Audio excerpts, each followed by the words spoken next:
Thank you, Mr. Scott, for that very kind introduction. Congresswoman Sanchez, it's really an honor to be here in the presence of two such leaders on crime control. Congresswoman Sanchez is one of the sponsors of the Path to Success program, which gets community colleges into youth detention facilities to give you some hope that those folks will turn their lives around. If I started listing Bobby Scott's accomplishments in crime control, we'd be here all afternoon. But I've got to mention the Youth Promise Act and his current work on strengthening indigent defense, which is a great scandal. And finally, before I start, I need to give my special thanks to Celeste Drake. If I were to say that Celeste Drake was the best Master's in Public Policy student ever to graduate from UCLA, probably somebody would say, well, so-and-so was just as good. But so I can say with confidence that we've never had a better Master's student, and we're utterly, utterly thrilled by her career. So thanks to all of you for taking time on a Friday afternoon.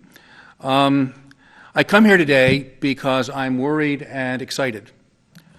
I'm worried because we have too much crime and too much punishment. Both of those are now major social problems. I'm excited because doing what we already know how to do and spending less money than we're spending today, we could have half as much crime and half as many people in prison 10 years from now as we have today. So I think you'll agree that that's something to be excited about if it's true. And for the next few minutes, let me tell you why I think it's true. So I want to talk about how bad the problems are. I want to talk about how we got into our current social trap. And I want to talk about how to get out. And then we get to the interesting part, which is your questions and comments. We have half as much crime today as we had 15 years ago. The big crime collapse was between 1994 and 2000. Having reduced our crime by about half, we only have 250% as much crime as we had when I was growing up. And I'm not that old. We have 5 times the homicide rate that we had, that any other advanced democracy has. Congressman Scott pointed to the incarceration rates, which are scandalous and more scandalous if you look in particularly impacted communities.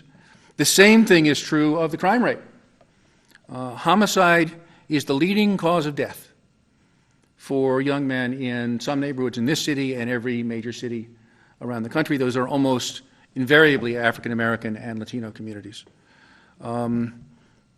So both crime and incarceration are horribly concentrated by race and class.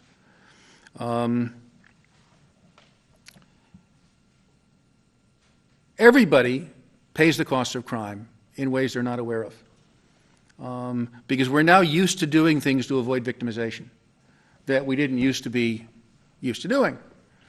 People talk about the need to fix our land use policies, to more heavily concentrate population in order to reduce our carbon footprint. Right? If people live more closely together, they drive less. Nobody in that discussion that I've heard has mentioned the reason they moved to the burbs in the first place, which is to get away from crime. And unless we can fix the crime problem, we can't get people back into the cities. The fear of crime shapes everybody's life. When I was 13, I lived in Baltimore. I was a baseball fan, and I was cheap. And the most cost-effective way to see baseball back then was what was called a twilight night doubleheader. Back then, you only paid one admission to go to a doubleheader. So at 6 o'clock, I would take a bus, changing at Park Circle, which was a rough part of a rough town, even back then, go to the stadium, watch the games, come back at midnight, taking the same 2 buses, changing in the same rough neighborhood. And my parents, who were not by any means negligent parents, never thought twice about it. This was considered perfectly normal behavior. I don't think many middle-class kids have the freedom today that I had then, unless they're living in some exurb, in which case they have a different kind of lack of freedom. Crime avoidance has a different set of costs on poor people. If you think about the economic geography of any city in the United States, it's shaped by the fear of crime. Huge neighborhoods with well-developed utilities and roads and labor force, and no factories. Right? The spatial mismatch between job opportunities and where unemployed people are is something everybody knows about. But few of the people who write about that write about why those factories and why those stores moved in the first place. It was true when I lived here, I think it's still true, that the District of Columbia has no movie theater south of Capitol Street. Well, those are jobs. Not only services that aren't available to people who live in those neighborhoods, those are jobs that are not available to people who live in those neighborhoods. So if you grow up in a crime-ridden neighborhood, your opportunity to earn a legitimate wage is diminished. The security of whatever you earn is diminished. Your personal security is diminished. It's not surprising that people turn to crime. So one of the lessons here is that crime is criminogenic. Those 2.4 million offenders we have in prison, and the several million more who are on probation or parole or bail or used to be in one of those statuses, those people are a subset of victims. It's not as if the world was divided into criminals and victims. I mean, maybe Murdy Madoff was never victimized before he committed his crimes, but he's pretty unusual in that regard. Most of the people who turn into long-term serious offenders were abused as children, were beaten up on the schoolyard, have experienced victimization in a myriad of ways.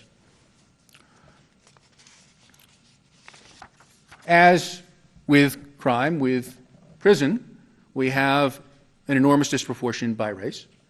I wish it were true that that were the product of racism, product of decisions within the criminal justice system to punish black and Latino offenders more heavily. But it's not true. I mean, because if it were true, you could fix that. You could try to fix the criminal justice system.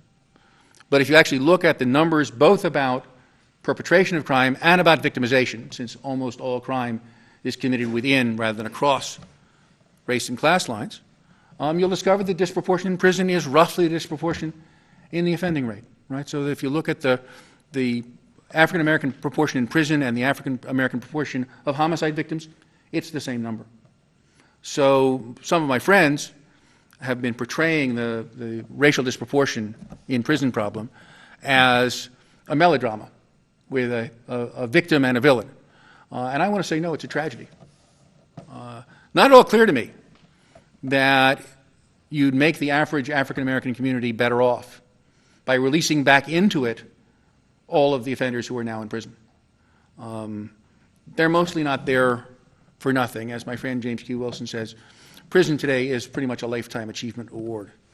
So we're in a social trap. We have massively too much crime, massively too many people behind bars.